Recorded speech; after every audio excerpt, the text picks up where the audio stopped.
প্রিয় দর্শক, এখন আমি জানিয়ে দেব প্রতি ঘন্টার সংবাদ বুলেটিন। প্রতি ঘন্টার সংবাদ বুলেটিন সবার আগে পেতে সাবস্ক্রিপশন ও নোটিফিকেশন বাটন অন করে রাখুন।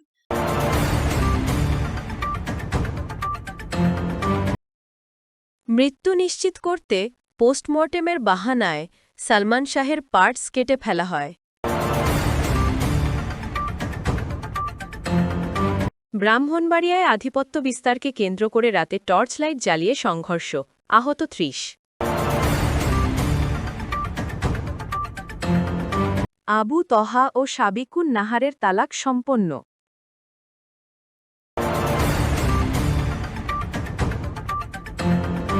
পালিয়ে বিয়ে করলেন বড় ভাই, মেয়ে পক্ষের হামলায় প্রাণ দিলেন ছোট ভাই।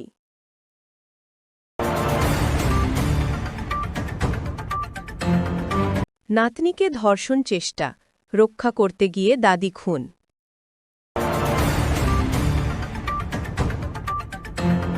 শুনছিলেন সংবাদ শিরোনাম।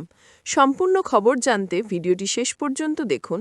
সর্বশেষ সংবাদ পেতে চ্যানেলটি সাবস্ক্রাইব করে রাখুন। মৃত্যু নিশ্চিত করতে পোস্টমর্টেমের বাহানায় সালমান শাহের পার্টস কেটে ফেলা হয়। ২৯ বছর আগে চিত্রনায়ক সালমান শাহের মৃত্যুর ঘটনায় হত্যা মামলা করার আদেশ দিয়েছেন আদালত। বিষয়টি নিয়ে দীর্ঘদিন ধরে লড়াই চালিয়ে যাচ্ছেন সালমান শাহের মা নীলা চৌধুরী। আদালতের এ নির্দেশনার পর তিনি কথা বলেছেন দেশের প্রথম সারির একটি টেলিভিশন চ্যানেলের সঙ্গে। সাক্ষাৎকারটির প্রশ্নোত্তরের কিছু অংশ নিচে তুলে ধরা হল। প্রশ্ন: আদালতের এই নির্দেশনা সালমান শাহের পরিবার ও শুভাকাঙ্ক্ষীদের জন্য বিশেষ প্রাপ্তি। আপনি বিষয়টি কিভাবে দেখছেন? নীলা চৌধুরী: কালকের রায় আমাকে বলে দিয়েছে যে সালমান শাহ আবার জন্ম নিল। সালমান শাহকে খুন করা হয়েছে, আদালত তা স্বীকার করে নিয়েছে। জান্নাতুল ফেরদৌস যেভাবে এই রায়টি পড়ে শোনালেন, আমি জীবনে এমন দৃশ্য দেখিনি। সকাল ৮টা-৯টা থেকে বিকেল ৩টে-৪টা পর্যন্ত আদালতের ভেতরের পরিবেশটা ছিল অবিশ্বাস্য। আমি অনলাইনে পুরোটা দেখেছি। মনে হচ্ছিল আমার দম বন্ধ হয়ে আসছে।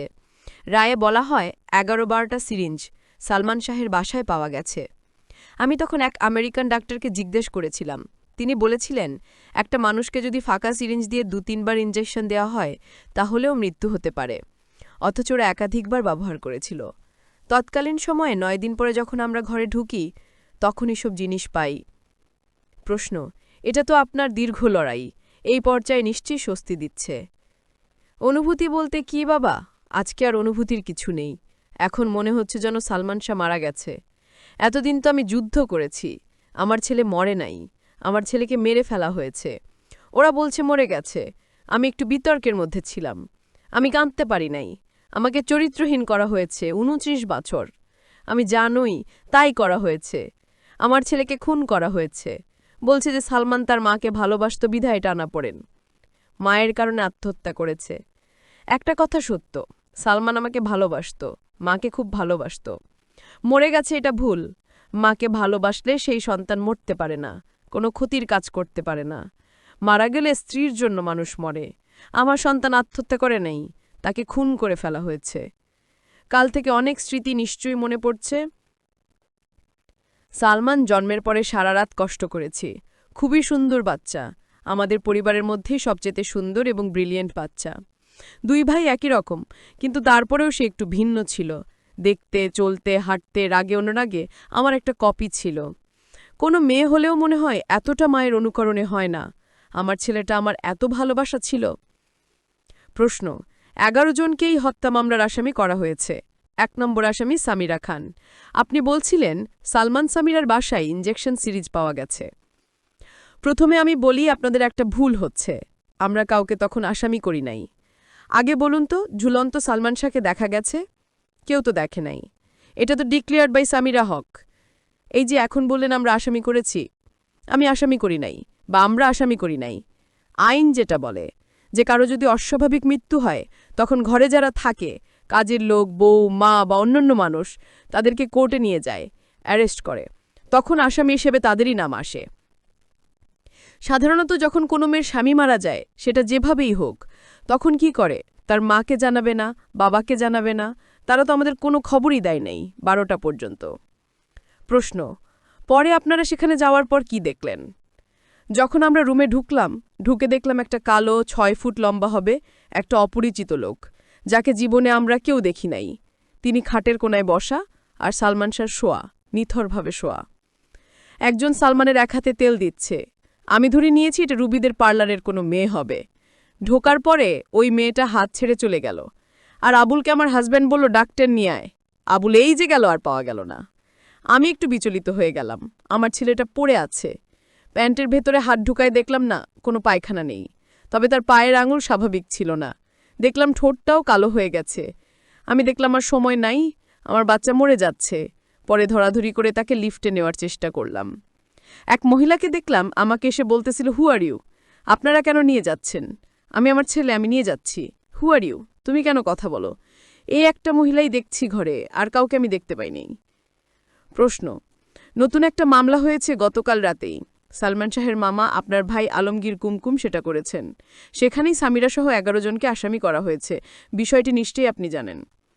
মামা তো আমার পক্ষে কাজ করছে। আমি ভিডিওতে সব সময় ছিলাম। আমি এজাহার পড়েছি, থানা কর্তৃপক্ষ, অ্যাডভোকেট সবাই ছিল। আপনাদের মতো সাংবাদিক আরও কিছু ছিলেন। আমরা সবাই অনলাইনে ছিলাম। সব দেখে শুনে আমার পক্ষে আমার ভাই সই করেছে। মানে এটাতে আমার নামই হয়েছে।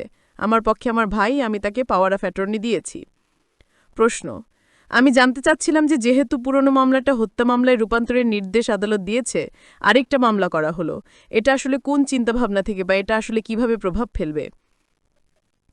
ছেলে মারা গেলে যেমন মার্ডার মামলা আমরা করতাম, সেটাই করা হয়েছে এবার। এটা আমরা আগে করতে পারি নাই। আমরা আদেও কোনো মামলা করিই নাই। যে মামলাটা করা হয়েছে ওটা আমার হাজব্যান্ডের সই জোর করে নিয়ে ওরাই করে ফেলেছে, পুলিশ করে ফেলেছে, যেটা ইউডি মামলা। ওরা বুঝতে পেরেছিল আত্মহত্যা করতে হলে এটা করতে হবে, ওরা ওদের মতোই করেছে। তারা বলছিল যে আমরা পোস্টমর্টেম করব। পোস্টমর্টেমের সব করেছে ওরা। পোস্টমর্টেমের জন্য একটা সই দিতে হবে, সই করেছেন আমার হাজব্যান্ড। কিন্তু পরে দেখা গেল এই সই মামলার জন্য। কিসের মামলা? এর মধ্যে তারা জোর করে নিয়ে পোস্টমর্টেমের বাহানা করছে। পোস্টমর্টেম তো করে নাই, তার কিছু কিছু পার্টস কেটে নিছে যাতে সে আর না বাঁচে। তারা এফডিসিতে নিয়ে গেল।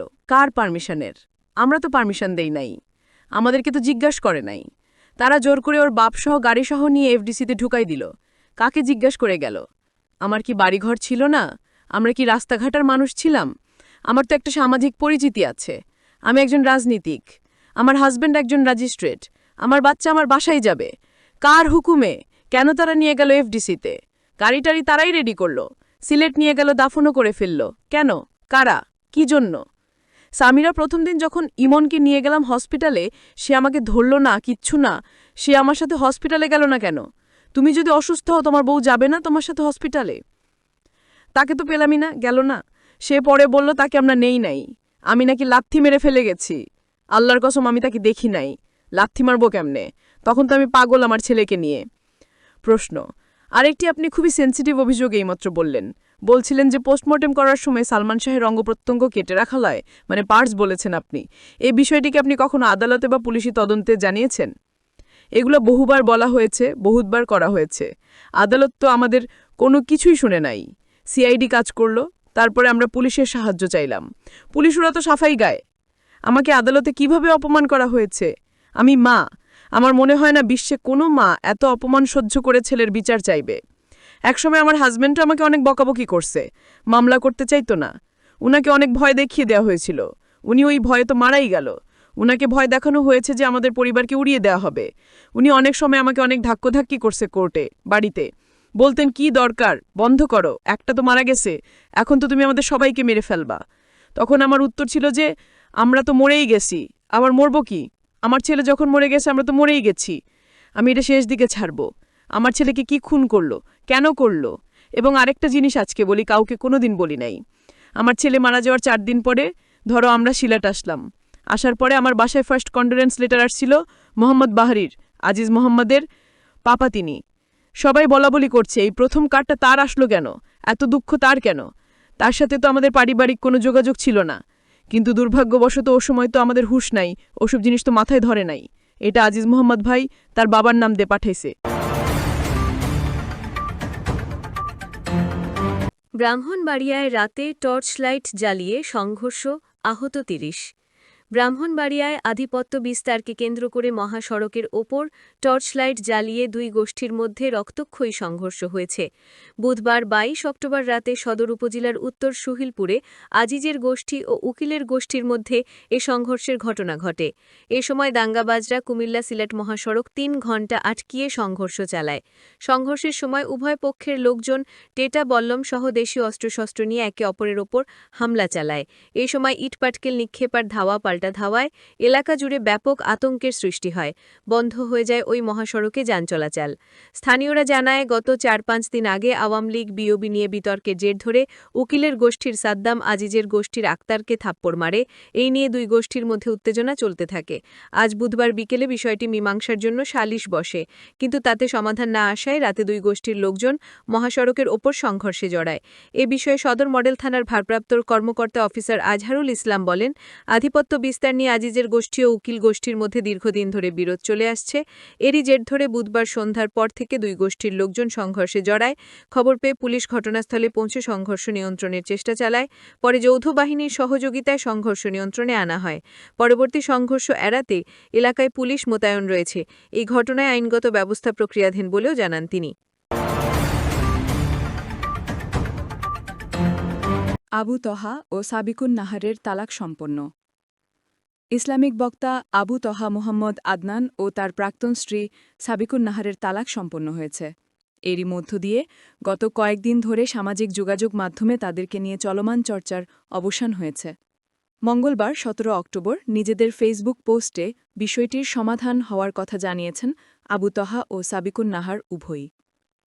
স্ট্যাটাসে আবু তহা লিখেছেন, উস্তাদ আবু তহা মুহাম্মদ আদনান ও তার প্রাক্তন স্ত্রী সাবিকুন নাহারের পারিবারিক বিষয়গুলো দেশের বরেণ্য মুরব্বী ওলামায়ে কেরামের মাশওয়ারার ভিত্তিতে শারিয়া মোতাবেক সুন্দরভাবে সমাধান ও নিষ্পত্তি করা হয়েছে, আলহামদুলিল্লাহ।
আবু তহা ও সাবিকুন নাহারের তালাক সম্পন্ন। ইসলামিক বক্তা আবু তহা মুহাম্মদ আদনান ও তার প্রাক্তন স্ত্রী সাবিকুন নাহারের তালাক সম্পন্ন হয়েছে। এরই মধ্য দিয়ে গত কয়েকদিন ধরে সামাজিক যোগাযোগ মাধ্যমে তাদেরকে নিয়ে চলমান চর্চার অবসান হয়েছে। মঙ্গলবার ২১ অক্টোবর নিজেদের ফেসবুক পোস্টে বিষয়টি সমাধান হওয়ার কথা জানিয়েছেন আবু তহা ও সাবিকুন নাহার উভয়ই। স্ট্যাটাসে আবু তহা লিখেছেন, উস্তাদ আবু তহা মুহাম্মদ আদনান ও তার প্রাক্তন স্ত্রী সাবিকুন নাহারের পারিবারিক বিষয়গুলো দেশের বরেণ্য মুরব্বী ওলামায়ে কেরামদের মাশওয়ারার ভিত্তিতে শারিয়া মোতাবেক সুন্দরভাবে সমাধান ও নিষ্পত্তি করা হয়েছে, আলহামদুলিল্লাহ। সমাধানের সর্বশেষ আপডেট জানিয়ে আদনান লিখেছেন ১. মুরব্বি ওলামায়ে কেরামের উপস্থিতিতে মুহতারাম আবু তহা আদনান তার প্রাক্তন স্ত্রীকে খোলা তালাকের প্রস্তাবনা দিলে তিনি তা গ্রহণ করেন। এমতাবস্থায় তাদের মধ্যে বর্তমান কোনো বৈবাহিক সম্পর্ক অবশিষ্ট নেই। ২. বিয়ের সম্পূর্ণ মোহরানা পূর্বেই পরিশোধ করা ছিল, এই বিষয়ে কোনো রকম আলোচনা ও দেনা পাওনা বাকি নেই। আলহামদুলিল্লাহ। ৩. তিনি সাবিকুন নাহার মিরপুর ঢাকাস্থ তহা আজিন নারাইন ইসলামিক সেন্টারের উন্নয়ন প্রকল্পে গত বছর প্রায় ৫ ভরি এবং অন্যান্য কিছু খাতে তার ভাষ্যমতে আরও প্রায় ৩ ভরি স্বর্ণ ও নগদ অর্থ প্রতিষ্ঠানকে ফেরতযোগ্য ধার হিসেবে প্রদান করেছিলেন, যা বিগত মাজলিসে তিনি তার প্রাক্তন স্ত্রী আবু তহা আদনানের কাছে দাবি করেন। ওলামায়ে মাজলিস এগুলো পরিশোধের সময়সীমা নির্ধারণ করে দিয়েছেন এবং উভয় পক্ষই বিষয়টি মেনে নিয়েছেন। এই অর্থ তার শরঈ হক, তাই প্রতিষ্ঠান নির্ধারিত সময়ের মধ্যে তা পরিশোধের সচেষ্ট আছে। এ বিষয়ে সামাজিক যোগাযোগ মাধ্যমে ৮ ভরি স্বর্ণের বিনিময়ে বিবাহ বিচ্ছেদের যে গুজব রটানো হয়েছে তা সত্য নয়। উস্তাদ আবু তোহা আদনান ও তার প্রতিষ্ঠানের সঙ্গে উক্ত গুজব প্রচারণার কোনো প্রকার সম্পর্ক নেই। অনুগ্রহ করে আপনারা কেউ কোনো প্রকার গুজবে প্রভাবিত হবেন না এবং কারো প্রতি কোনো মিথ্যা অভিযোগ বা অপবাদ আরোপ করবেন না। ৪. বাচ্চাদের বিষয়ে মুরব্বিদের মাজলিসে শরিয়াসম্মতভাবে ফয়সালা প্রদান করা হয়েছে। উভয় পক্ষই মাজলিসের উক্ত ফয়সালার সর্বসম্মতিক্রমে মেনে নিয়েছেন। বিষয়টি ওলামার মাজলিসের পরামর্শক্রমে পারিবারিকভাবে নিষ্পত্তি হয়েছে, তাই এ বিষয়ে সামাজিক যোগাযোগ মাধ্যমে নতুন করে আলোচনা সমালোচনা না করার জন্য আমরা সবার নিকট বিনীত অনুরোধ করছি। অন্যদিকে ফেসবুক পোস্টে সাবিকুন নাহার লিখেছেন, আলহামদুলিল্লাহি রব্বিল আলামিন। সম্প্রতি আমার পারিবারিক যে ইস্যুটি সর্বসাধারণের সামনে এসেছে, ওলামায়ে কেরামের তত্ত্বাবধানে তার অত্যন্ত সুন্দর ও উত্তম মীমাংসা হয়েছে। তিনি বলেন, দুনিয়া ও আখিরাতের কল্যাণের উদ্দেশ্যে পারিবারিক জটিল পরিস্থিতি থেকে সহজ, সরল ও সুন্দর প্রতিকারের আশায় আমাকে চূড়ান্ত এক ভীতিপ্রদ দীর্ঘ লড়াইয়ের মধ্য দিয়েই সংশ্লিষ্ট ও দায়িত্বশীল ব্যক্তিবর্গের নজর আকর্ষণ করে অতঃপর এই সমাধান পেতে হয়েছে। এই প্রক্রিয়ায় পাবলিক প্ল্যাটফর্মে ইচ্ছায় অনিচ্ছায়, উদ্বেগ উৎকণ্ঠায়, আবেগে, অনিশ্চয়তায় আমার দ্বারা যত গুনাহ হয়েছে তা থেকে আমি রবের দরবারে প্রকাশ্যে তওবা ও ক্ষমা প্রার্থনা করছি। নিশ্চয়ই তিনি রহমান, তওবা কবুলকারী এবং ক্ষমাকারী। তিনি লিখেন, ইনশাল্লাহ আমি নিজেও পরবর্তী সময়ে এ বিষয়ে কোনো প্রকার কথা বলা থেকে বিরত থাকব এবং সরাসরি এই ইস্যুটাকেই মেনশন করে যারা আলোচনা সমালোচনায় লিপ্ত এমন সর্বস্তরের আলোচক ও সমালোচকদেরও বিরত থাকার অনুরোধ করছি। সবশেষ নিজের প্রতিটি অডিও ও ভিডিও ক্লিপ ডিলিট করার আহ্বান জানিয়ে মিডিয়ার উদ্দেশ্যে তিনি লেখেন, আর আল্লাহর ওয়াস্তে পরকালের স্বার্থেই পারিবারিক আলোচনা সংবলিত আমার প্রতিটি অডিও ভিডিও ক্লিপ ডিলিট করার জন্য সব মিডিয়ার প্রতি উদাত্ত আহ্বান জানাচ্ছি।